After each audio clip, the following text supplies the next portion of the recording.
Hey everybody, what's up? I hope you're having a great day today. Welcome back to the show. And in this week's episode, I will be demonstrating how we can program the Mastermind GT by RJM Music Technology to control a session in Ableton Live.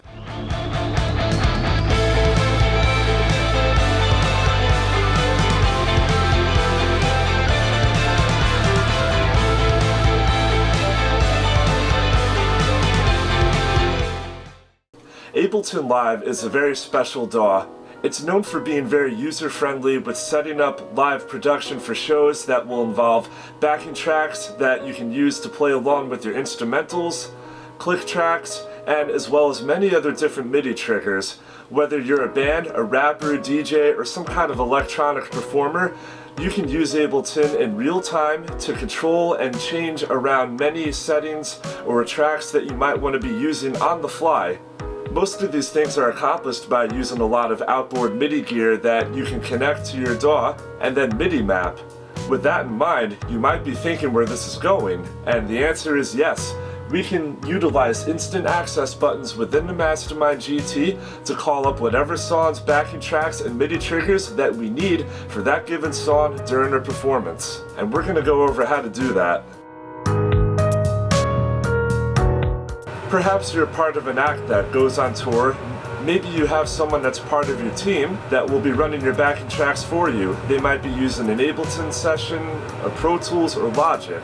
However, if you have a certain preference to your workflow, or maybe you're a little limited on who you can have running your show, using the Mastermind to send commands to what Ableton scenes that you need on your own is a great way to do this workflow. Now the truth is, many DAWs can absolutely do a great job with running backing tracks. What makes Ableton stand out against DAWs like Pro Tools, Logic, and Studio One is that it has a certain feature called the scene. And what a scene does is that it allows us to compile different audio and MIDI tracks together so that when we hit the play button on a scene, everything will play together in unison from the same starting point. And the part that really makes Ableton shine with this feature is that the play button on that very scene can be MIDI mapped. So what we can do from the Mastermind's end is programming an instant access button to send a specific number of a CC momentary code to command that Ableton scene to launch when we start a song. And not only can we launch scenes, but we can include the same instant access buttons with different momentary codes of a number corresponding to many different songs so that we may launch the specific song that we're about to play. My end goal for you watching this video is to allow your band to take the stage without actually having a computer on the stage. You can leave it off to the side. You don't have to worry about anybody in the band trying to drag the cursor around, putting it in the right spot, and taking up precious time in your set just to get the track running in the right place. It opens the door to so many other possibilities with making your show flow in such a more tremendous and effective way to your audience. I'll begin going over the steps one by one on how to make this work, and as I do, I'll do my best to explain all the lingo and what each step entails and why we're doing it. Let's begin. The first step of this process is establishing a MIDI connection between the Mastermind GT and Ableton. If you're looking for more in-depth information on how to properly set up your Mastermind GT to work with a DAW and setting up any MIDI devices that follow into your rig, I recommend checking out last week's video where I went in depth on how to do exactly that. All of the fundamentals required to make this work are in that video. Otherwise, let's go ahead and proceed. Let's begin by entering the main menu of the GT, and we're going to hit Edit Devices, and we'll go ahead and add this in an empty slot. Select Type. Since we're setting up a DAW, this is not something that will be pre-programmed with settings, and that's okay because we really don't need to. It's nothing serious. So we'll just hit Generic, PC and CC device, and now let's go ahead and enter all of the settings we need. I'll go ahead and name this DAW PC GT10. You can name this whatever you would like. I work with multiple Mastermind GTs, so it's important that I label this so that I know which system that I'm working with. Cool. Alright, the next thing is setting up your MIDI channel. You may choose whichever channel number works best for you. I work with channel 11 when it comes to DAW communication with this GT. Your port might be set to MIDI out by default. Be sure to change that to USB. On the next page, let's go ahead and hit bank type and make sure that says MSB LSB. If you are someone that's running with either a GT16 or a 22, the only difference between these devices is literally just the amount of rows, but if you have your hands on one of these, you probably know that already. So no need to worry about anything being different. So at this point, we're all set to go with Ableton as a recognized device in the GT. Let's go ahead and exit out of the main menu. Let's proceed by heading into an Ableton session. And the first thing that we'll do is we're going to complete the connection between the Mastermind GT and Ableton. Alright. So we have a session open here. Let's go ahead and click Live in the upper left, Preferences, and then let's go ahead and click Link Tempo MIDI. If we head down to this little menu with all these fields here, what we'll be doing is registering the GT as a device that it'll be receiving and can send commands to. You can disregard the MPK Mini, that is another MIDI controller that I use, but as far as selecting anything from the control surface field, you can leave that alone. It's not required to have this for the GT. So anyway, if you have your GT connected to your computer, you can head to these input and output fields and assign the Mastermind GT out to in and in to out respectively. Next, head on down to the MIDI ports area here. If you have track and remote selected for your Mastermind GT's output and input, then you are good to go. We now have an established connection between Ableton and the Mastermind. Let's go ahead and get to work on our session. So as you can see here, I've already pre-mapped a little session for us. So what you're specifically looking right now in Ableton is the session view. This is a very exclusive look of a session from Ableton, as opposed to the arrangement view that you would typically see in the DAW, where you have all of your channels laid out on one side. For those of you that are new to Ableton and this looks like you're driving in a whole different country on one side of the road, I totally understand how you feel. I'm not gonna lie, I hated Ableton when I started using it, cursed it. But the good thing is, with a little bit of patience and getting to know how you want to make this work for you, and getting comfortable with how everything works, you'll get along very well. You'll never see me creating with Ableton, but I sure do love putting shows together with it because it saves you a lot of stress, especially when you're working with the Mastermind. So let's head back to our session view. So what we have going on here is that we have two MIDI channels set up in this particular workflow that I have for my band's practice sessions. This channel right here is for our click tracks that send our in-ears, and right over here are the instrumental backing tracks that will send both to in-ears and eventually front of house. Next over here is a channel for the Mastermind GT. Now this is important. This is where we can really establish what channel we're working with in the GT. So what you want to do is, we're going to make sure that we select MIDI from being the Mastermind GT's out, and then right here you have the ability to select the MIDI channel that you're working with. So in my case, I'll go with number 11. As for MIDI 2, or in other words, where commands can be sent out to, we can select the Mastermind GT again, and select channel 11 once again. And right over here is a MIDI channel for Axe Effects for any instance where I'd like to automate its scene changes. Now, if we have a look at the right-hand side over here, what you're looking at right here is exactly what I was talking about before. These are the Ableton scenes. So as you can see for these 4 songs, that each one is in line with how the channels are routed over here. So for Fever Dream, we have a click track. No instrumental backing tracks are going on during the song, but I do have some automation going on with presets. But then if we look at a song like Just Go Alone, we have a clicking track and an instrumental backing track. And we need both of these to start at the same time. So I'll leave it to you to make sure that your click tracks and all of your audio tracks are in line together for the start of the song, as well as your MIDI tracks.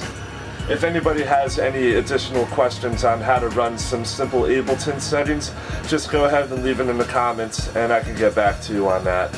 So now that we have our Ableton session preset with our audio tracks, let's go over to the Mastermind GT edit and prepare our device to send commands. The first thing that we need to accomplish here in the GT is setting up some instant access buttons to control the Ableton scenes. Let's proceed by going over to the Buttons tab. The buttons on this page represent scenes for Axe effects.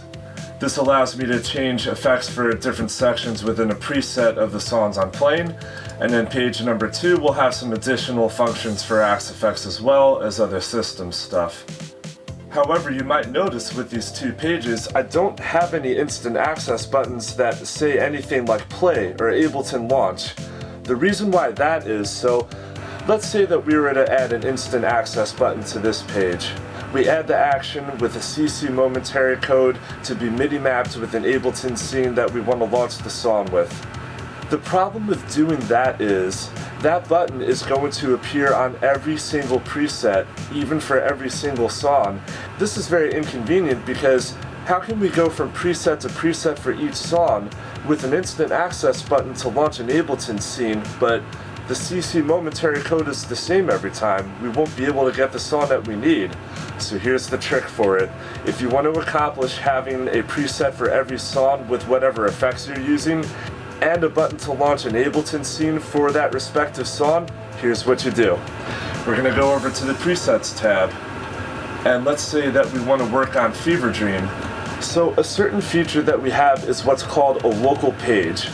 What we do is we check off this box right here for local page up top, and now what we have the ability to do is adding local buttons by checking off Edit Local Buttons. Now, since the emphasis on local, what a local page and a local button means is that these buttons that we set up on this local page are exclusive to what's going on in that particular preset. So let's say that we set up, X, Y, and Z buttons to be local to Fever Dream. If we were to go select one last line, those buttons will not be there when we go to that preset because they are not part of its local button page. So if we can do that, then that means what we have the ability to do is add in a button that I have here called Ableton Launch, where it has different CC number codes for each song that I want to use. Now if we go over to one last line, you can see that I did the same thing over here, only this time the action has CC number 3. So we're able to assign each preset for a song its own launch button for its Ableton scene. So let's finish this part of the process by finalizing our presets in the GT edit. Like I sort of mentioned before, that these buttons are not going to be global to every preset. So let's say that we were going to scroll all the way down and open up a new preset. All the local buttons just disappeared. So this preset does not have any buttons that were from the other local page. So that means that we want to try to create a nice, easy way so that we don't have to do a million steps with adding the same kind of buttons that we'll want for each preset. So let's say that we go back up to look at Fever Dream. The same buttons that you'll see here every time are page up and down, Ableton Launch, a stop button, and a menu for the set lists and songs. Then if you go over to songs like One Last Line, and then Halo, forgive me for that disappearing every time, but you'll see that you have the same buttons for each preset in their local pages. The only difference between them is that the Ableton Launch has the different CC momentary codes that we want to use to launch the Ableton scenes. So let's say that you're in a band that has a very hefty catalog. I'm talking about dozens of songs. Here's a good time saver technique that I recommend for you. So let's say that you need to do a project where you're going to map 40 songs in Ableton, but you want to have these same local buttons in each preset that you're using. Here's what you do. Let's scroll down to a blank preset, 86, highlight that. We're going to right click it, copy from preset. I think Fever Dream was number 16. Hit OK. Now look what happens when you hit local page. The same exact buttons from the original preset that we pulled from are now here. Without doing this, you would be at the mercy of re-entering the same buttons and settings 40 freaking times. I act like I've suffered from that, but luckily I haven't. I was smart enough to reach out to Ron and ask for some advice on doing this. So shout out to Mr. Ron Manelli for coming through. So yes, in any case, let's say that you have pasted these local page and button settings to the 40 presets that you want to map your songs to. All you have to do now is just change the name of each song accordingly. And what you can do is hit edit local buttons and go into the Ableton launch button. Select the action to launch the Ableton scene, and then just change the CC number that corresponds with the song of where you want to map it in Ableton. So now let's head back over to Ableton. So now that we have prepared everything in the Mastermind GT with our song presets, local pages and buttons, and prepared some CC momentary codes, we are now ready to take those buttons from the Mastermind and MIDI map them to Ableton scenes. So here's what we're going to do. We're going to map out the play buttons on all 4 of these songs. So what I recommend doing first is going over to the front of your Mastermind, and you want to be on the page that has the button that you'll be mapping with. So in this case, we're going to be working with the play button on the Fever Dream scene. So what we do is we select the MIDI button right up here. Now we're going to double click the play button on the Fever Dream scene. And once we hit our IA button on the GT for this song, you will see that over here on the left hand side, we have a note for CC2, scene 1. So now what happens is, when we exit out of the MIDI setup, we'll go ahead and hit the Ableton launch button on the GT. And now, there you go, track just started for Fever Dream. So let's go ahead and do this for the other songs. And that'll be one last line. Back to the MIDI menu, double click the play button, launch button, pops up CC number 3. Next one up is Halo. Let's get there. Now just a heads up, this is actually going to have way higher of a CC number because Quiet just doesn't perform Halo live right now. So I'm just going to use it from a different preset just to give you an idea. So that popped up CC19. And then finally we have Just Go Alone, which we are most definitely playing live right now. Okay, there we go. Back to the MIDI menu once more. Just Go Alone, launch, great. Awesome. This session is now MIDI mapped to go. So what I can do now is, I can take the stage with the Mastermind GT and have access to all of my presets with their respective launch buttons to an Ableton scene. Here's a good trick for you if you're looking to run a system like this. If we head back to the Mastermind GT edit, and we go to the presets tab, and let's go ahead and select Fever Dream, edit the local button for the Ableton launch. So as you've seen before, I have multiple pages for each preset with different needs of effects during the song, but the Ableton launch button is on a different page. So when we start the song, that would require me to have to hit page up. There's a shortcut around that. We can go ahead, double click that IA button. Not only will we have the action for the CC momentary code to launch the scene, but we can add another system action within the GT. When you go to action type, select system, and the subtype will be page, and then we can put this up to page number 1. So now if we were to go to the GT and go to Fever Dream, what happens is once I hit the Ableton launch button, it takes me right to the first page. Great. A little less tap dancing for us guitarists and bass players to do. Well, that pretty much covers everything on using your Mastermind to control an Ableton session. If I had to give you a list of my favorite features that the Mastermind GTs can do, this one is definitely way up there. And the reason why is because it's a very big saver of stress. Coming from someone who performs on stage with the band, we have found that by using this type of workflow with the GT, There is way less stress from all of our band members about worrying about someone trying to align a cursor within a DAW session to start a song at the right time, and even that can chew up a lot of time within your set. So by doing this, it's also a big time saver as well.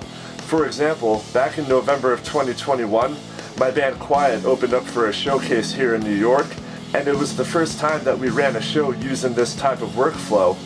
We only had a 30-minute set, and we managed to play 7 songs within that allotted time. 7 songs! Honestly, we were really impressed. Most bands usually can't do that. It really pays to use a system like this, especially in the case where you may not really have a team that can stand behind your show and run your production yet.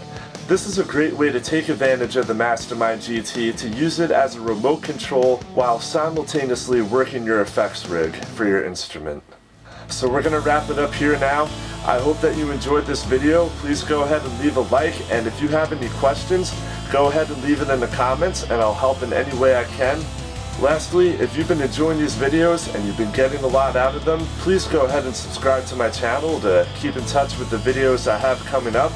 I have a few more episodes left to go with the Mastermind GT with working with other devices, and I'm really excited to show you what they're all about. So have a good week, have a great rest of the day, and I'll see you in the next video.